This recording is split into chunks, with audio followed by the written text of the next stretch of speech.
Hey, what is going on, dids and dudettes? This is Byron once again, and welcome to another episode of Byron's Bios. Now, before we begin, I would like to say that I am sorry for not making any videos that I actually wanted to do over spring break, and basically throughout the week. I was sick with the sinus infection. In fact, I still have some of the phlegm, and whether you can tell or not, my voice still sounds a little croaky, although it used to sound croaky for a while, but not anymore since I've been recovering from the illness. But luckily, I'm feeling a lot better. My nose is not stuffed up anymore, and my throat's not full with phlegm as much as it was. So honestly, I'm really thankful that I'm not really that sick anymore, so that's nice. And I was focusing on my college studies as well, so that's why I've been busy a lot recently. But with that being said, I'm glad to make this video. Now, this movie that I'm about to review is a movie that is basically a sequel. And yes, it is a Toy Story sequel. And it is actually one of my favorite ones that I remember watching when it first came out in theaters when I was a kid. Like, I was like 9 going on to 10 when this came out. And y'all know this, it's Toy Story 3. Dude, I remember this movie very well. Now, for those of you who have not seen this movie, just don't watch the review if you don't really want to get any spoilers. But if you have seen this film, then you're welcome to stay and watch the review. And basically, I haven't seen this movie in a while. I mean, it's been like 12 years since the last time I saw this. But correct me if I'm wrong when I talk about a few things that are like basically wrong. Because again, I haven't seen this movie in a while. So it basically starts off with the toys having a western battle in the Wild West, which turns out that Andy was just playing with his toys using his imagination regarding that. And from the beginning, there are basically cameos of Andy when he was a kid, but then we basically get Andy, who is now 18, and he's about to go to college. But the only problem is that he was skeptical about his toys that he has kept from his childhood, and he didn't know what to do with them. So I mean, most of them almost got trashed out until Woody saved them. Although there were signs of Andy starting to neglect the toys since he's now an adult, but the toys suddenly got into this box that actually takes them to this daycare called Sunnyside.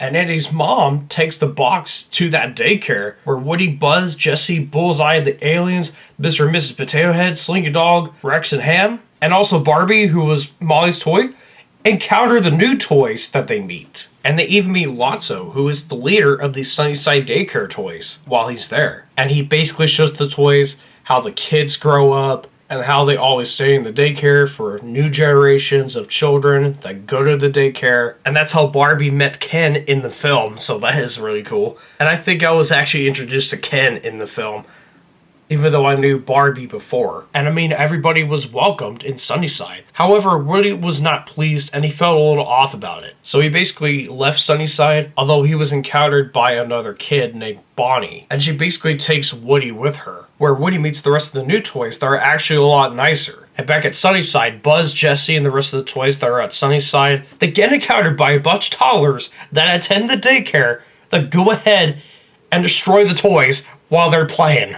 And I thought this scene in the movie was hilarious, I'm not gonna lie. And with everybody who was played with getting all nauseous, but it's like, yeah, I feel them, I'm on their side. And one night while the toys are sleeping, Buzz basically went up to check on Lotso and the rest of the toys like Stretch, Chunk, Twitch, Sparks, you know, the Sunnyside gang. And you know what the Sunnyside gang unfortunately did? They went ahead and made Buzz as a team member of the Sunnyside gang by being one of the villains just like them. Which does show a sign that's basically off, since Lotso became more vicious. Oh, and here's something that gets crazier. While Woody is with Bonnie's toys, Chuckles the Clown, who was one of Bonnie's toys, told Woody the entire backstory regarding what happened to Chuckles, Lotso, and even Big Baby, and how they were left behind by one girl who loved Lotso so much ever since she got him on Christmas Day. And from that point on, when they basically went to the girl's house, they realized that it was too late because the girl had already gotten another Lotso. So they became completely heartbroken and decided to move to Sunnyside Daycare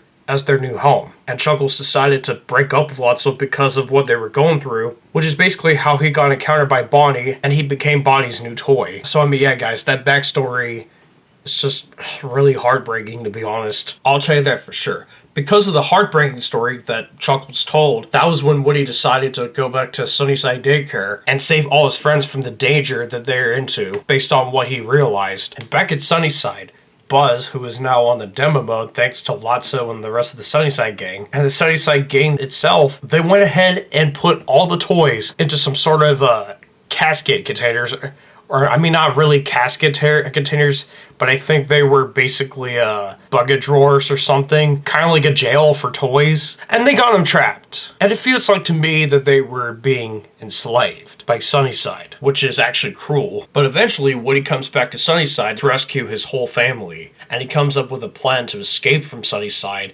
and basically go back to Andy's house where they could reunite in their home. Although Woody finds out that Buzz was on demo mode, or some sort of evil mode, instead of like a play mode. So what the toys did is that they basically decided to switch Buzz back to his play mode. And when they did, it turns out that Buzz turned into a Hispanic dancer, where he dances to Mexican music and does the tango, which honestly I thought was insane at first, but a lot of people were laughing. In fact, I remember a lot of people laughing at that scene, especially when we saw this in theaters, but I'll get to the theater part later. But I mean, I'm pretty sure that they turned him back into his normal mode, if I remember correctly. And get this, when the toys escaped from Sunnyside, they basically went through this dump, and when they got there, they get surrounded by the Sunnyside gang. Although Woody confronts Lotso about the whole situation that he was told by Chuckles about the time he, Big Baby, and Chuckles got abandoned by the girl that I mentioned earlier. And I don't fully remember what actually happened between that scene and another, but I do believe that Woody and Lotso had a fight, if I remember correctly, while they were basically going through some sort of machine at the dump. And while they're in there, the toys realized that they were going to get burned to death in a large fire pit where they burn all the trash. And when they were approaching to it, Lotso went ahead and purposely neglected them just to be a dick, since he's a villain in the movie. And I'll tell you this right now, because that scene was very tough to deal with, because we honestly thought that the toys were going to get killed. But right until the aliens saved all the toys by grabbing them with a large claw in the fire pit and took them out of it, which was a relief especially to the fans. Hell, I even felt relieved when the toys got saved. It's like, oh, thank God they didn't get burned. But thankfully Lots was taken and joined the junk toys, and the rest of the toys all went back home. Same with Andy's toys. So based upon Andy's decision before going to college, he basically went to visit Bonnie and passed his toys down to her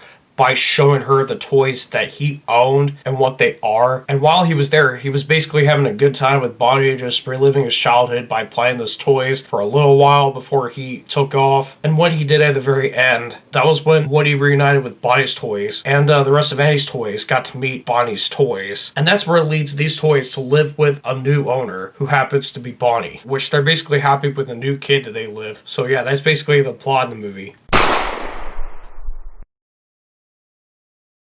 So, there's a bunch I want to talk about.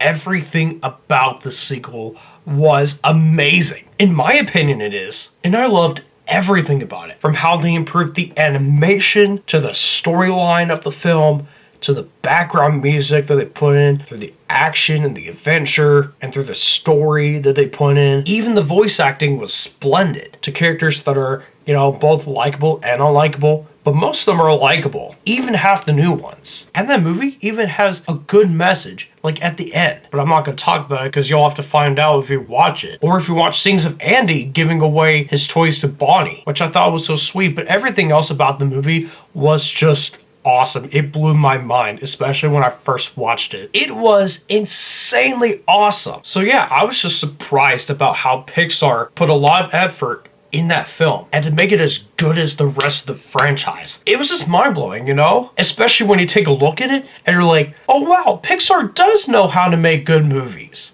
Especially the animated ones. I mean, we all know that they know what they're doing, especially Disney in general. I mean, I still adore the first two movies, but here's the thing, I never got to see the first two movies in theaters, since for one, I wasn't born yet, and two, when they got re-released, they were released in 3D, and I never got to see those when they were re-released in theaters in 2009, so that was kind of a bummer. But when Toy Story 3 came out, it was like a revival of the franchise, and it blew me away when I saw the teaser trailers regarding the fact that Pixar would be making another Toy Story movie, and it got me hyped. I was exceedingly excited, and I was so eager to see that film when it came out. And believe it or not, I did. I actually saw it in theaters when I was 9 going on to 10. And believe it or not, I actually saw it with one of the girls who was in my 2nd and 3rd grade classes. Her name was Maria. And we actually invited her to see the movie. I mean, I basically wanted to spend some time with her, even though I didn't really know her as much. But that's another story. And I also wanted to see Toy Story 3 in 3D, which I basically knew was going to be cool. And I asked my mom, hey, can we see it in 3D? But mom was like, nah, let's not see it in 3D. But when that day came, everybody changed their mind about seeing it in 2D and decided to see it in 3D. And my wish basically came true. And I'll tell you what, I was into Toy Story a lot when I was a kid. Like, I remember owning a bunch of toys from the entire Toy Story franchise, even before Toy Story 3. Like, I remember when I basically had almost all the characters, and I even had this huge toy box. I mean, not like what Andy has in the movie, but I'm talking about a large one that was basically red. And to be honest, it didn't age well, so I don't even know what to tell you about that. And I remember very well when we actually had a video game of this movie, but it was a licensed video game on the Wii. And I remember when I used to play it all the time when I was a kid, even my brother as well. But I do remember the hard levels they have to go through.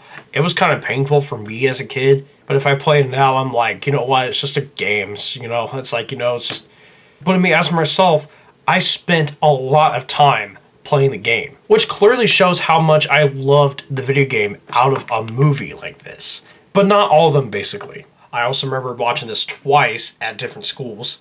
One in the movie night that my brother's school had, and again in my school when I was in 4th grade, but I watched it in a special education class that I used to be in. And I thought it was amazing to rewatch this several times. Like, it shows how amazing this movie was, and it still is. And again, everything about Toy Story 3 showed that Pixar was going through the right direction, like I said before, because not a lot of sequels are like that, unfortunately. And again, I think this is amazing, even though I haven't seen this movie in 12 years.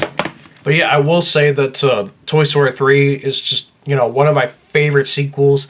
I remember very well, and when I saw it in a theater, I actually saw it at a rave theater, which was actually the first time I ever went to that theater to see this. And I remember it being cool. And I basically knew how special it was to see this movie, especially at a theater I've never been to before. And to see it in 3D, even throughout its improvement. I mean, I've seen movies in a theater before, but with this, I saw it at a different theater that I had never been to in my life. So this is like my first time ever.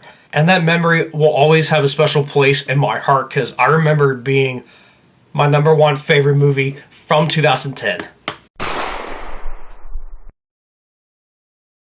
And overall, there's nothing much to talk about Toy Story 3, but I would like to give Toy Story 3 a 10 out of 10. That movie grabbed a lot of attention to people, even though a lot of people thought that this movie would end the franchise perfectly, although it didn't because of the shorts, and we got Toy Story 4, and then we eventually got Lightyear, and now we're getting Toy Story 5 in the future, which is insane. But what I would like to say is that I actually had a lot of fun watching Toy Story 3, especially when I was like 9.5 years old, and even at age 10. This one will always have a special place in my heart along with the rest of the Toy Story movies.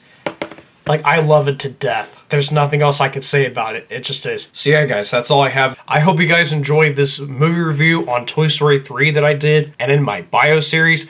Be sure to hit the like button and subscribe, and I will see you in the next video. So this is me, Byron, signing off. Peace. How about 3? Get it? 3? Because it's Toy Story 3? Yeah.